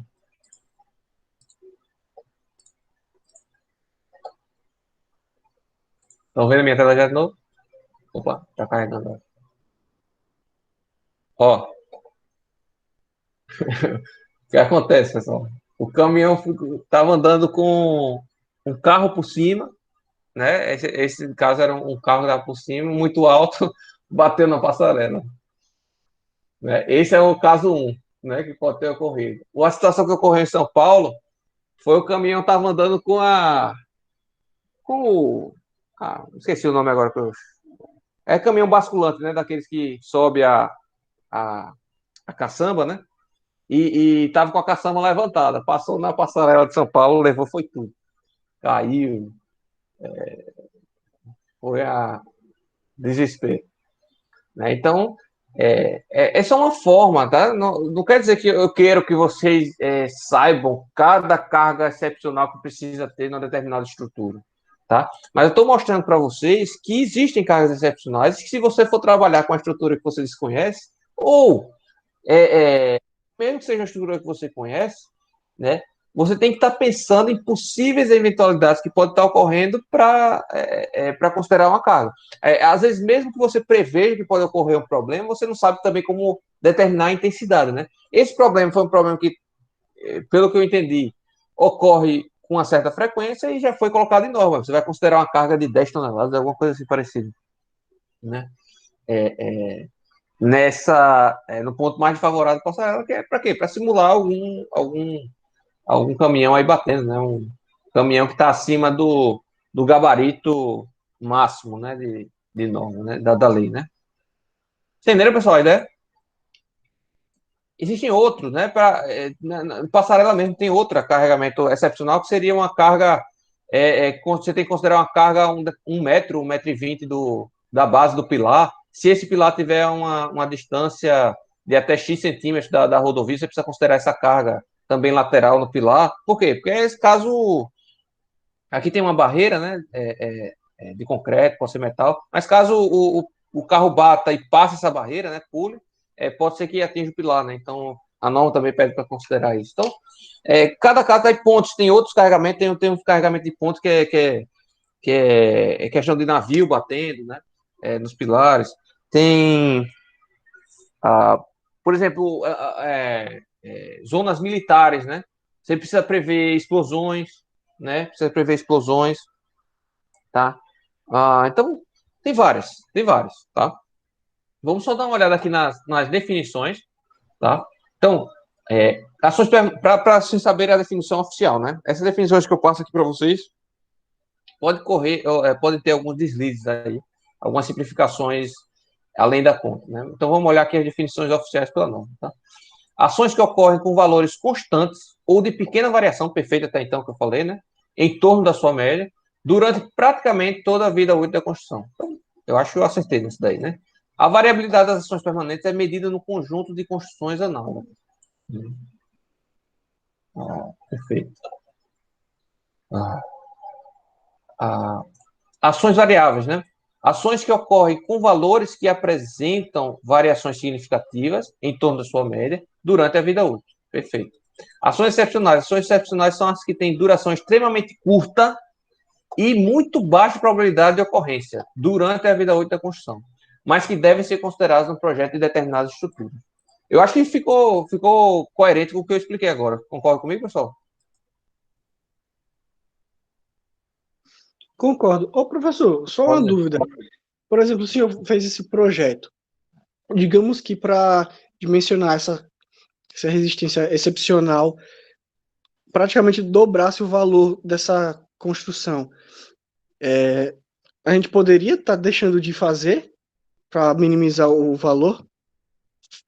Não, tá normativo, né? Para passar, elas têm que botar, aí você tem que considerar, não tem por onde fugir, né? Lei é norma, ou norma é lei, né? Tem força de lei.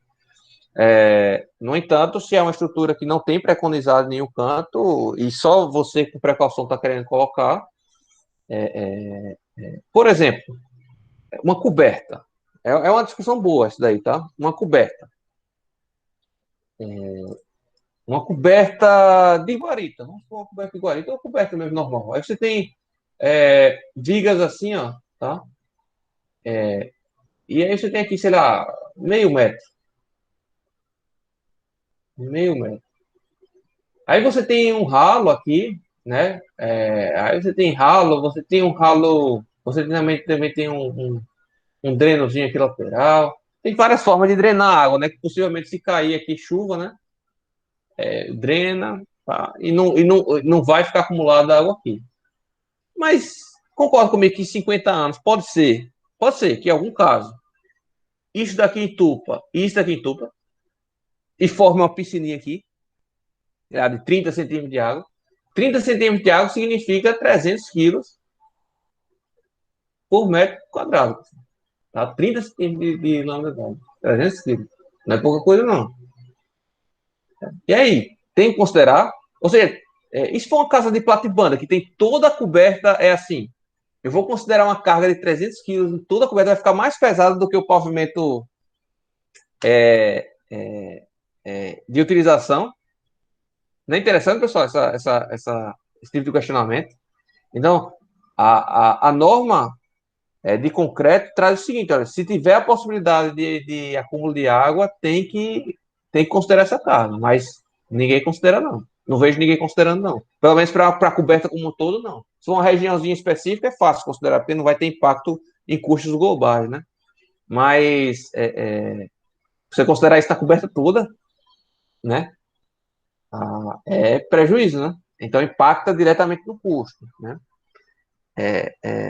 E aí, como não diz explicitamente, os projetistas aí não utilizam, né? Mas no caso da passarela, diz explicitamente, considerar uma carga tal, de valor tal, na, no pior ponto possível.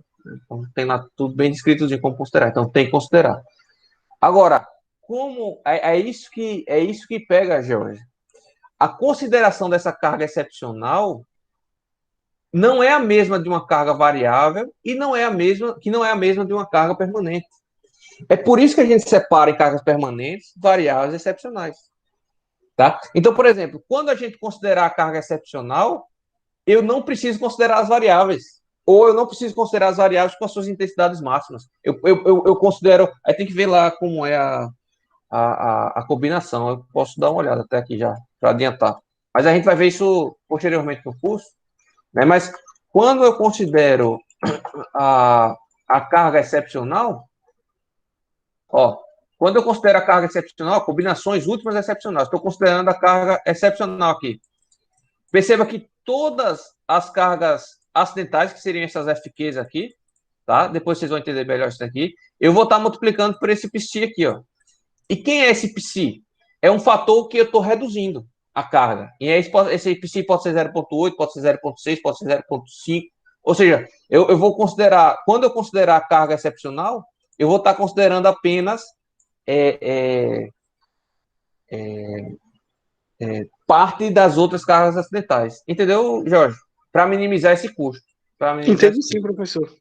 Eu tô vendo, em metálicas também, é bem parecido. Beleza. Que aí, mas É se não me igual. engano, tem a soma entre essa variável e a excepcional. Só que tem um fator que diminui, que eu lembro que ele é menor do que 1 da excepcional. Isso. Tem alguns termos aqui, ó, posteriores, né, mas especificando melhor,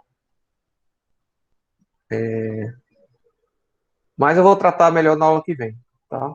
Eu não vou nem explicar o que é carga direta e indireta agora, senão a gente vai perder mais 20 minutos aqui. Perder não, né? Vai gastar mais 20 minutos pelo menos para explicar bem explicado, então eu preferi ficar por aqui hoje, né, que já está 10 horas, e na semana que vem a gente volta à classificação.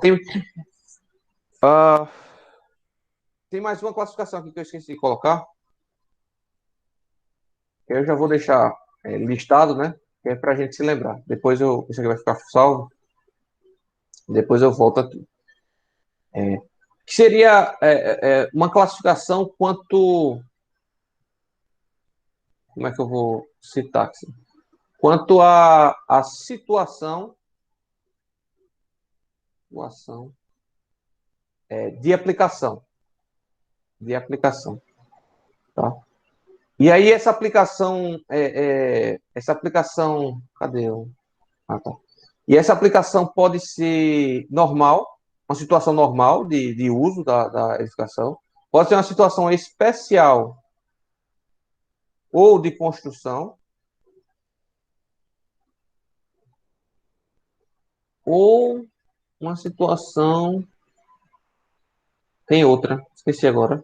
Excepcional, eu acho. Não tenho certeza não. Bom, mas na aula que vem a gente volta aqui e trata isso adequadamente. Beleza? Então, vamos ficando por aqui hoje. Não se enganem, pessoal. Essa parte, apesar de ser meio paradinha, né? Ainda, às vezes, alguns de vocês estão nervosos, estão ansiosos para começar a conta. Mas essa parte, eu considero que é a parte mais importante. É a parte que mais erram. Não estou falando de alunos erram em prova, não. A parte que mais erram na prática, no dia a dia. Tá? E é a parte que a gente menos consegue automatizar, ou seja, nenhum software faz isso plenamente hoje em dia. Eu pelo menos desconheço um software comercial que faça essas combinações de carga, essa consideração de ações automaticamente. Né? Ajuda bastante, tem muita ajuda. Eu vou mostrar para vocês aqui como é que faz alguns, né? Mas todos eles precisam de uma boa capacidade do engenheiro para avaliar as situações. Tá? Para avaliar determinadas situações. Beleza? E aí não tem jeito, pessoal. É só pensando, é só queimando a cuca, entendendo essas definições que eu estou passando aqui para vocês entenderem como aplicar isso aí no dia a dia. Fechado? Então vamos ficando aqui por aqui. Foram 2 horas quase exatas de aula. Amanhã eu estou colocando essa aula lá no YouTube, disponibilizando para vocês. E ficamos por aqui então, pessoal. Tchau, tchau. Abraço, boa noite. Valeu, Guilherme. Tchau, tchau.